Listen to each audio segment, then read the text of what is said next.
Hey everyone, if you've ever played an RPG and just felt completely, totally overwhelmed by enemy numbers, well, the tactical masterclass we're looking at today is absolutely going to blow your mind. So let's dive right into this. Today on The Explainer, we're embarking on a massive, highly detailed tactical debrief of one of the most intense lit RPG campaigns we've seen yet in the Dreamweaver universe. Specifically, we're looking at the events of the Rupturing from Book 14. Listen, if you love deep dive strategy, environmental exploitation, and those really mind-bending game mechanics, you are going to be absolutely thrilled by what we have on deck today. We're breaking down exactly how an 8-person Guardian squad, led by San and Ciela, tackles an utterly impossible scenario. We are talking about going up against an army that outnumbers them 100 to 1. We're going to look at the exact stats, the environmental traps, the crafting specs, and the psychological warfare that makes this campaign an absolute masterclass in lit RPG combat. It's going to be a fun one. So here is our quest log for today's Explainer. We're going to start with the brutal reality of the 400-year siege, then move into the espionage phase with avatars and systems. Next up is tactical subversion and tunneling, followed by some incredibly clever sensory and psychological camouflage. And finally, we'll build right up to the climax, awakening the phantoms and defeating the darkness. Let's get right to it. Section 1. The 400-year siege, establishing the stakes. Okay, to truly understand the tactics here, we have to look at the staggering stakes at the Sky Griffin peristelium. Imagine this. Our heroes log back into the simulation to check on this beloved village they previously saved, only to find it clinging to survival by an absolute thread. And why? Because of a severe time dilation mechanic. What felt like just a few months to our heroes battling inside the sentient mountain of Olympus, well, it was actually 400 years out in the game world. Now, for the first century, things were relatively peaceful. But then, the Weaver of Calamity enacted this brutal, multi-phase starvation siege. See, the enemy couldn't directly attack the villagers. The villagers have phoenix tears running through their veins, which gives them this natural immunity. So instead, the enemy used a long-range blockade. They completely cut off access to the sea, the trade routes, the hunting grounds, and the farms. The only reason the villagers survived is because their incredibly smart leader, Ban Yen VIII, utilized these tap-rooted trees. These trees drew trace amounts of phoenix tears from deep underground aquifers, essentially creating a poisonous living wall against the monsters outside. It's brilliant, but as you'll see, it was only a temporary fix. Because that living wall? It's failing, and here is exactly why. 600,000. Let that number sink in for a second. That is the staggering, almost impossible numerical disadvantage our 8 heroes are facing. The Weaver of Calamity hasn't just surrounded them, he's deployed a perfectly optimized, venomous supply chain of an army. When San uses the Scorpio system's scanning mechanic, he discovers exactly how this army is divided, and it's terrifying. You've got 200,000 bloodhounds holding the hunting grounds. These are horrifying creatures that specifically track fear and heartbeat rates. Then 200,000 wraiths are patrolling the farmlands, draining positive emotions and literally feeding on the villagers' starvation-induced despair. And finally, 200,000 gigawraiths mounted on omnicrons control the irrigation canals. They use ranged hellfire attacks to block the water without ever actually touching the phoenix tears within it. It's a perfectly engineered chokehold. Section 2. Avatars and Stellar Systems. The espionage phase. Now, you can't just drop an 8-person squad of mythological heroes into a starving, traumatized village of 50,000 people. I mean, think about it. It would cause mass panic. So, to bypass enemy lines silently, San boots up the Gemini system. It basically serves as this massive census data dashboard. Out of 12 possible stellar systems, the village is actively utilizing 9. We're talking 11,500 people in the Libra system maintaining order, 15,000 Taurus farmers making the absolute most of their tiny domestic plots, and a very crucial 5,000 Sagittarius archers. When San sees this, it's a huge light bulb moment. He realizes he doesn't have to build an army from scratch. He just needs to commandeer the highly organized class structures that are already in place. The entire infrastructure for resistance is completely intact, just waiting to be activated. But they still need physical vessels to interact with the world. Through the Sagittarius system, San chooses to inhabit Joseph, who is a 17-year-old shepherd. Now you might be wondering, why a shepherd? Well, San needs a host who is physically fit, sure, but more importantly, he needs someone who possesses a deeply resilient, positive mental state.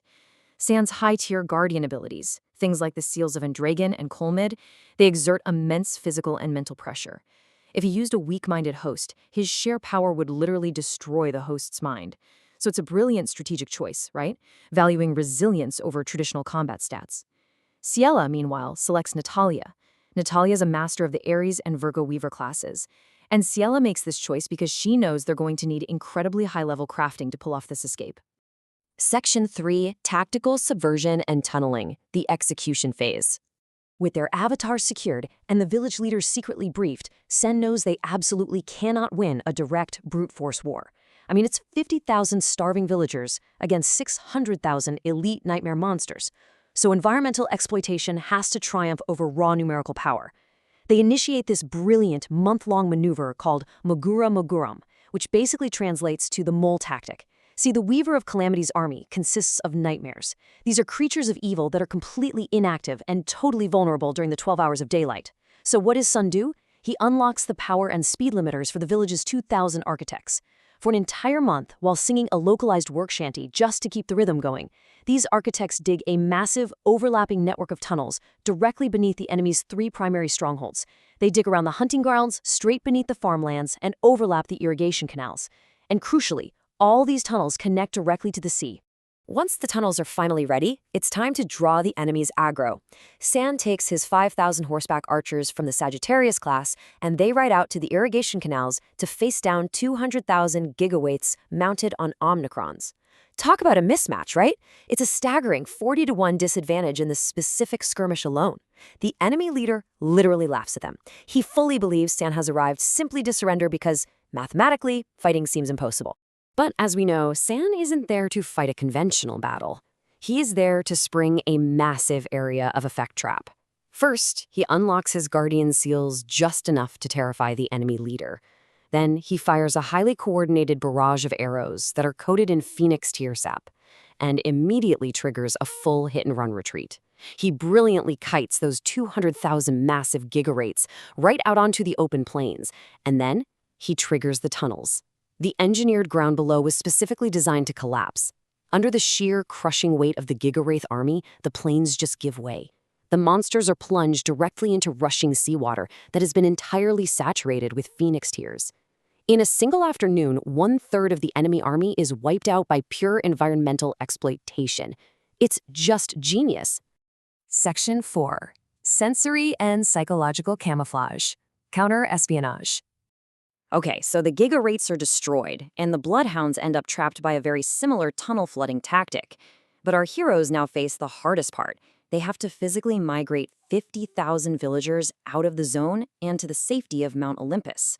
The big problem here? The remaining 200,000 wraiths are still patrolling the farmlands, and they have the terrifying ability to track negative emotions, fear, and even temperature. The solution lies in some ridiculously high-level lit RPG crafting. Ciela instructs the 2,000 weavers to create the ultimate stealth gear. Step 1. They integrate converging lenses into the clothes to amplify and reflect light, knowing the wraiths are deeply vulnerable to it. Step 2. They weave an actual vacuum layer into the fabric. This completely nullifies scent and heavily muffles sound.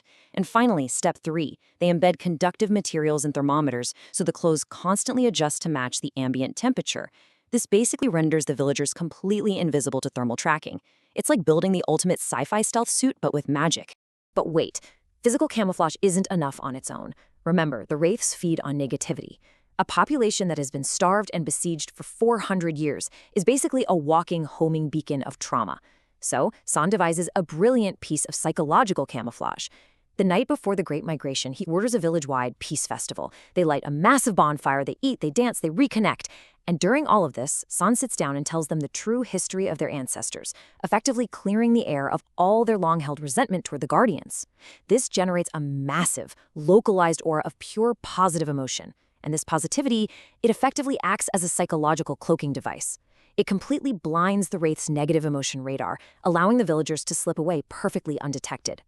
It's such a great reminder that in strategy, sometimes the absolute best cloak isn't invisibility, it's shifting the enemy's perception entirely. Section 5. Awakening the 9 Phantoms, the climax setup. With the villagers safely on the move, San flies out alone to face the remaining 200,000 wraiths. Now, up to this point, San has heavily relied on just 3 or 4 of his combat seals. He's basically been brute forcing his way through encounters. But his deep, internal terror of failing his people here triggers the awakening of his true power, the 9 Phantoms of the Nightmare King. In this moment, he is forced to confront his own combat philosophies. The Phantoms of Endrogen and Colmid test him, throwing immense elemental attacks his way, while claiming that power without wisdom leads to destruction. San defends perfectly, but he realizes he's using way too much raw power. He's basically suffocating in his own defense. Then, the lightning phantom Farron reveals the actual truth. The very nature of wisdom is power. By battling his own avatars, San realizes that holding back, properly assessing a threat, and refusing to break his own internal balance is actually his greatest strength. He passes their test, unlocking the perfect balanced synergy of all 9 seals. And man, he is going to need every single one of those seals. Because when he finally reaches the farmlands, he is confronted with this terrifying reality. Seriously, ask yourself, how do you fight an enemy that feeds on your fear and hides in your shadow? These 200,000 wraiths don't just attack him physically, they immediately shapeshift. They take on the exact visual forms of Ciela and all of his closest friends. It's complete psychological warfare. They play on his hesitation, and worse, when San tries to strike them, his physical attacks just pass right through their shadowy forms. Section 6. Defeating the Darkness, the Final Battle. Okay, it is time for the explosive climax. This is where San has to apply the wisdom he just learned and perfectly execute elemental counters if he wants to survive.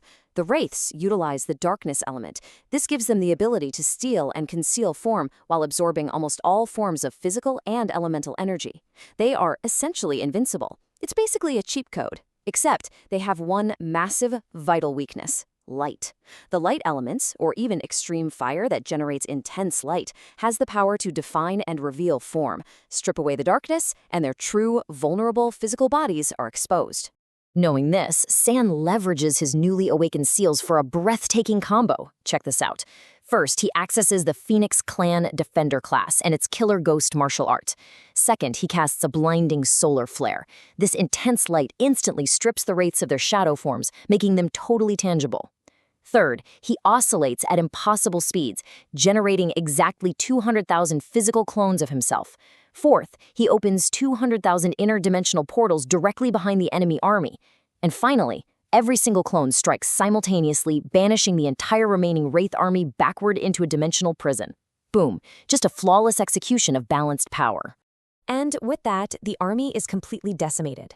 The 50,000 villagers are safely ushered into the hospitable sanctuary of Mount Olympus. San and Ciela finally get to deactivate their avatars. They've achieved a massive, mathematically impossible victory. But as they prepare to log off, it leaves us with a really massive question to ponder. As San and Ciela leave their people safe in the simulation, what unpredictable challenges await them when they finally wake up and return to the real world? Because honestly, if the game world is this intense, you really have to wonder what dark forces are moving in reality while they're plugged in. Well, that wraps up our explainer for this incredible campaign. Keep analyzing those tactics, and we will catch you on the next one.